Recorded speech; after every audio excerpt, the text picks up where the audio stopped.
সুপ্রিয় শিক্ষার্থীরা, কেমন আছো তোমরা সকলে? আশা করছি আল্লাহর অশেষ রহমতে তোমরা সকলে ভালো আছো এবং সুস্থ আছো। তোমরা আমাকে ত্রিকোণমিতির সূত্রগুলো কিভাবে খুব সহজে শেখা যায় সেই বিষয়ে একটা ক্লাসের অনুরোধ জানিয়েছ।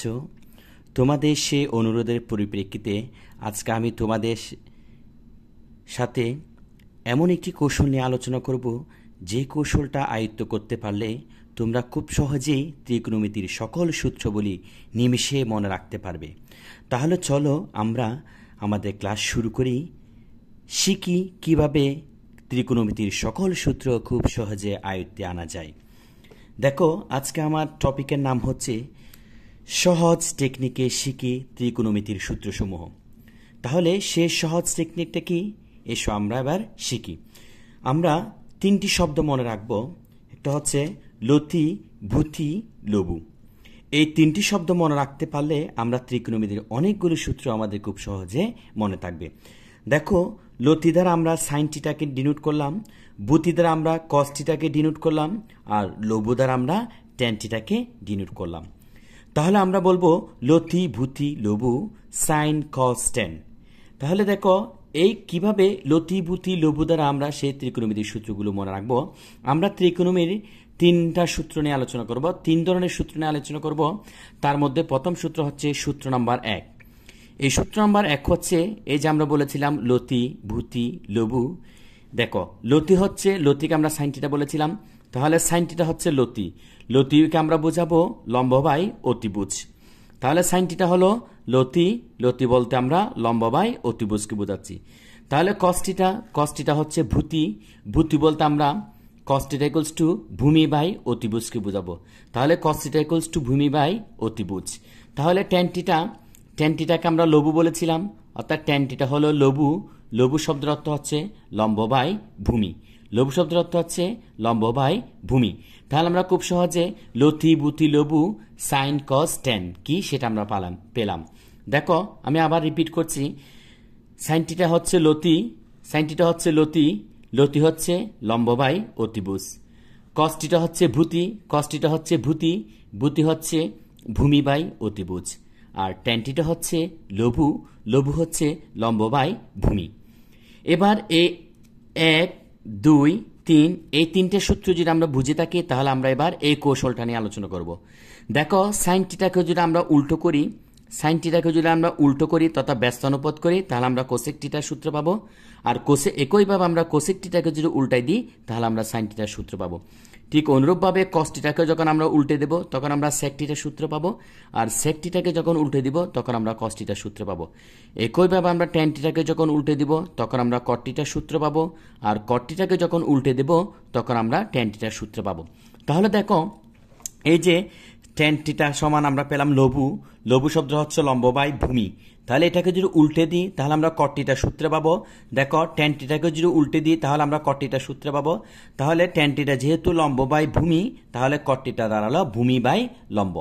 ঠিক একইভাবে সেক থিটা হচ্ছে কার উল্টো, সেক থিটা হচ্ছে কসের উল্টো। দেখো, সেক থিটাটা কার উল্টো, কসের উল্টো। তাহলে কস হচ্ছে ভূতি, ভূতি হচ্ছে ভূমি বাই অতিভুজ। তাহলে আমরা এটাকে যদি উল্টে দিই, তাহলে অতিভুজ বাই ভূমি হবে সেক থিটা। তাহলে সেক থিটা ইকুয়ালস টু অতিভুজ বাই ভূমি।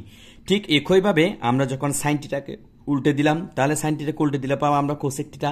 তাহলে আমরা বলতে পারি cosec theta equals to sine theta equals two লতি, লম্ব বাই অতিভুজ। তাহলে কোসেক থিটা ইকুয়ালস টু হচ্ছে অতিভুজ বাই লম্ব। তাহলে দেখো, এই কৌশলটা যদি আমরা মনে রাখতে পারি, তাহলে 1 নম্বর সূত্রগুলো আমাদের সারা জীবন মনে থাকবে। এবার দেখো, আমি যে কৌশলটা তোমাদেরকে দেখিয়েছি, এর মাধ্যমে আমরা 2 নম্বর সূত্রগুলো মনে রাখবো। 2 নম্বর সূত্রগুলো দেখো, তোমাদের সুবিধার জন্য আমরা 2 নম্বর সূত্রগুলো এখানে আলোচনা করছি। দেখো, তো আমরা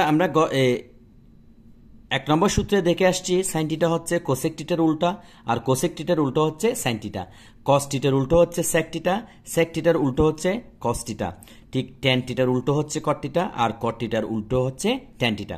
দেখো, এখানে একটা লাইন দেখো, প্রত্যেকটি পূর্ণ সংখ্যায় একটি ভগ্নাংশ যার হর 1। তাহলে সেক্ষেত্রে সেই সুবাদে আমরা বলতে পারি যদি একটি পূর্ণ সংখ্যা হয়, তাহলে এর একটি ভগ্নাংশ আমরা যার হর 1, মনে মনে আমরা এর হর 1 ধরতে পারি। তাহলে এটাকে যদি উল্টে দিই, তাহলে উল্টে দিলে হবে 1/a। তাহলে এর ব্যস্ত অনুপাত তথা একে যদি আমরা উল্টে দিই, তাহলে 1/a। ঠিক একইভাবে সাইন থিটাকে যদি আমরা উল্টে দিই তাহলে 1/sin থিটা, কস থিটাকে যদি আমরা উল্টে দিই তাহলে 1/cos থিটা, ট্যান থিটাকে যদি উল্টে দিই তাহলে 1/tan থিটা, অনুরূপভাবে কট থিটা, সেক থিটা এবং কোসেক থিটা হবে। তাহলে দেখো এভাবে আমরা কিভাবে সূত্রগুলো মনে রাখতে পারি। তাহলে দেখো সাইন থিটাটা কার উল্টা? সাইন থিটা হচ্ছে কোসেক থিটার উল্টা। তাহলে দেখেন sine theta equals two 1/cosec theta. আবার দেখো কোসেক থিটাটা কার উল্টা? সাইন থিটার উল্টা। তাহলে কোসেক থিটাকে ইকুয়ালস টু আমরা বলতে পারি cosec theta equals two 1/sin theta. ঠিক একইভাবে আমরা বলতে পারি কস থিটা যেহেতু সেক থিটার উল্টা, তাহলে cos theta equals to 1/sec theta, বা আমরা বলতে পারি sec theta equals to 1/cos theta. তাহলে দেখো ট্যান থিটা যেহেতু কট থিটার উল্টা, তাহলে আমরা বলতে পারি tan theta equals to 1/cot theta, বা cot theta equals to 1/tan theta. দেখো এই তিনটা শুধু বুঝতে পারো। তাহলে আমরা দেখো ট্যান থিটার আরো একটি সূত্র রয়েছে। ট্যান থিটা ইকুয়ালস টু আমরা বলতে পারি sine theta by cos theta. Tan theta যেহেতু sine, tan theta equals to যেহেতু sine theta by cos theta, তাহলে ট্যান থিটাকে উল্টে দিলে আমরা কার মান পাবো, কার সূত্র পাবো? কট থিটার সূত্র পাবো। তাহলে আমরা বলতে পারি cot theta equals to cos theta by sine theta. দেখো এই সূত্র আমরা কি কোত্থেকে আসছে? এই যে আমরা তার আগের একটু আগে বলেছিলাম ট্যান থিটা হচ্ছে লঘু, অর্থাৎ লম্ব বাই ভূমি। ট্যান থিটা ইকুয়ালস টু যেহেতু লঘু, লম্ব বাই ভূমি, লম্ব বরাবর আমরা সাইন থিটা ধরবো আর ভূমি বরাবর কস থিটা ধরা হয়। তাহলে লম্ব বরাবর যদি সাইন থিটা আর ভূমি বরাবর যদি কস থিটা ধরা হয়, তাহলে ট্যান থিটা ইকুয়ালস টু দাঁড়ালো sine theta divided by cos theta. তাহলে আমরা সেই সুবাদে বলতে পারি tan theta equals to sine theta by cos theta, বা আমরা বলতে পারি কট থিটা ইকুয়ালস টু তার উল্টো হচ্ছে cos theta by sine theta. এবার দেখো 2 নম্বর সূত্রগুলো যদি তোমরা বুঝতে পারো, তাহলে আমরা এবার 3 নম্বর সূত্র নিয়ে আলোচনা করব। 3 নম্বর তথা সর্বশেষ সূত্রগুলো নিয়ে আলোচনা করব। তাহলে দেখো আমরা এখন সাইন থিটাকে স্কোয়ার করব।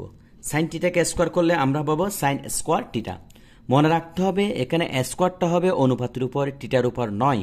তাহলে ঠিক অনুরূপভাবে আমরা কস থিটাকে স্কোয়ার করলে কস স্কোয়ার থিটা, ট্যান থিটাকে স্কোয়ার করলে ট্যান স্কোয়ার থিটা, কট থিটাকে স্কোয়ার করলে কট স্কোয়ার থিটা, সেক থিটাকে স্কোয়ার করলে সেক স্কোয়ার থিটা, এবং কোসেক থিটাকে স্কোয়ার করলে আমরা কোসেক স্কোয়ার থিটা পাবো। তাহলে এভাবে স্কোয়ারের সূত্রগুলো আমরা কিভাবে মনে রাখবো? দেখো এই সাইন স্কোয়ার থিটা এবং কস স্কোয়ার থিটা এই দুটো যোগ করলে এদের যোগফল হবে 1। এদের যোগফল হবে 1। Sine square theta plus cos square theta equals to 1। তাহলে দেখো sine square theta plus cos square theta equals to 1। এই দুটা যোগ করলে সাইন স্কোয়ার থিটার সাথে কস স্কোয়ার থিটা যোগ করলে যোগফল হবে 1। তাহলে আমরা সেটা লিখলাম sine square theta plus cos square theta equals to 1। এবার দেখো আমরা যদি সাইন স্কোয়ার থিটাকে রেখে আমরা কস স্কোয়ার থিটাকে যদি ডান দিকে পক্ষান্তর করি, তাহলে আমরা বলতে পারি sine square theta equals to 1 minus cos square theta. ঠিক একইভাবে আমরা যদি কস স্কোয়ার থিটাকে রেখে সাইন স্কোয়ার থিটাকে যদি ডান পক্ষে পক্ষান্তর করি, তাহলে আমরা বলতে পারি কস square theta equals to 1 minus sine square theta. তাহলে এই দুটো সূত্র আমরা পেলাম sine square theta plus cos square theta equals to 1 এই সূত্র থেকে। ঠিক এবার দেখো আমরা কোসেক স্কোয়ার থিটার থেকে এর একটার পরের অনুপাতটা বিয়োগ করলে কট স্কোয়ার থিটা বিয়োগ করলে বিয়োগফল হবে 1। ঠিক একইভাবে সেক স্কোয়ার থিটার সাথে এর একটার পরেরটার বিয়োগ করলে বিয়োগফল হবে 1, অর্থাৎ sec square theta minus tan square theta equals to 1। তাহলে দেখো এই যে কোসেক স্কোয়ার থিটার সাথে থেকে এর একটার পরেরটা বিয়োগ করি, তাহলে cosec square theta minus caught square theta equals to 1। চলো আমরা সেটা লিখি। তাহলে দেখো এখানে দেখো cosec square theta minus caught square theta equals to 1। একইভাবে এখান থেকে আমরা দুটি সূত্র বের করতে পারি পক্ষান্তর করে। দেখো কোসেক স্কোয়ার থিটাকে আমরা রেখে আমরা যেহেতু এখান থেকে কট স্কোয়ার থিটাকে আমরা ডান দিকে পক্ষান্তর করব, ঠিক একইভাবে আবার 1টাকে আমরা বাম দিকে পক্ষান্তর করব।